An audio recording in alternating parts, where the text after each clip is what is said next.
Hi there, welcome to my channel. Every watch nerd dreams of owning a timepiece handcrafted by Seiko's top talent. And every watch nerd knows that Seiko always employs a couple of old school masters, responsible for the best designed and finished watches. That was truly essential in the late 60s, when the brilliant Tanaka introduced his grammar of design, which required an insane level of Zaratsu finishing, that could be seen in the Grand Seiko right down to mid-tier watches like the Lord Matix. Seiko never let go of the Zaratsu design philosophy, as is evident in the present-day Heritage Grand Seiko series. Also, a gentler form of it can still be seen in the works of the Micro Artist Studio in Shiojiri, Japan. They are the present-day elite unit, but Grand Seiko as a separate company does quite well too these days.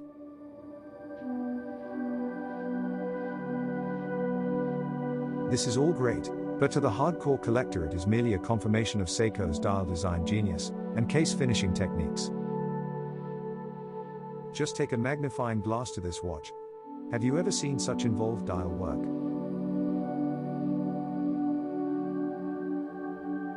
As of the 70s, arguably Seiko's golden age, the Grand Quartz 4843 8100, and 8050, and the 9943 8020, had this case finish, executed to an even more stunning degree of workmanship, as it was done to very wear-resistant hardened steel.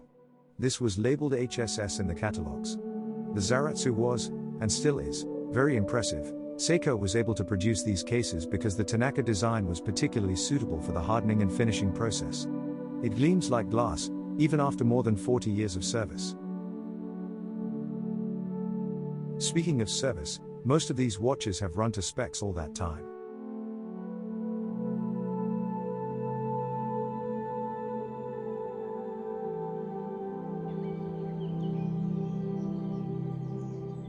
Even though these special watches were made already early in the production run of the 48 base caliber, that lasted just 4 years.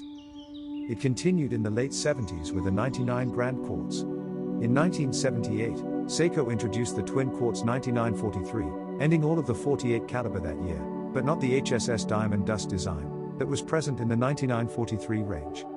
Just have a look at this, it doesn't get any better, or does it? Well, maybe. When there are three. The 99 caliber Grand Quartz continued well into the 80s. It still had a huge edgy presence, besides more modern slimmed-down dimensions. This also translated into the 9943 bracelets, which were uniquely designed for the first HSS models in 1976 and 77, and later once again for the 1978 twin quartzes. They are heavy, very tight bracelets, like those of the early high-end quartzes of the day. But fortunately, not like those of today. Grand Seiko and Grand Quartz in the 80s had been revived with caliber 9581 and 9587, which was now known as a Grand Seiko caliber. In the modern era, diverse but only the best movements were allowed inside that product line. Some might even argue that these Grand Seikos never have been surpassed in terms of historical significance or groundbreaking design. And thus Tanaka design still delivers a grand experience indeed.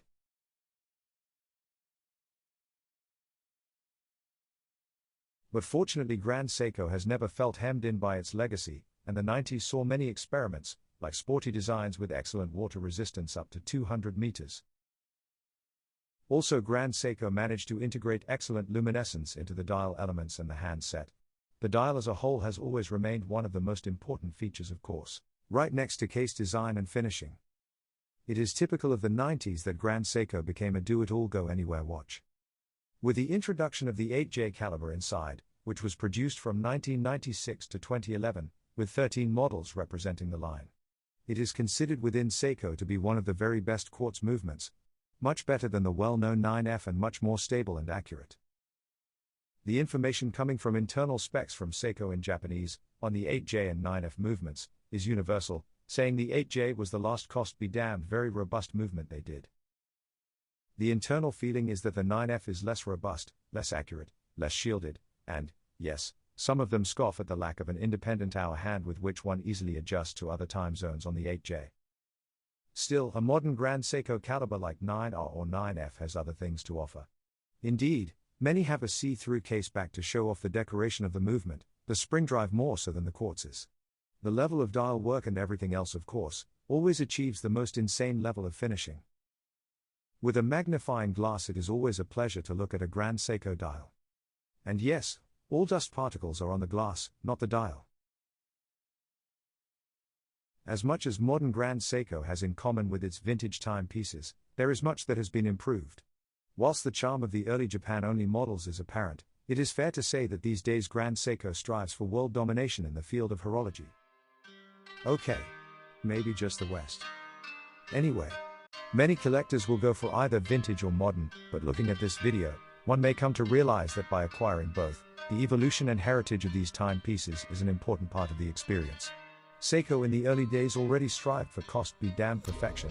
It was evident at the start of many, now famous product lines.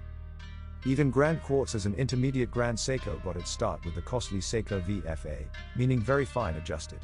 That timepiece culminated into the GQ line, and of course that technical know-how was used for subsequent developments.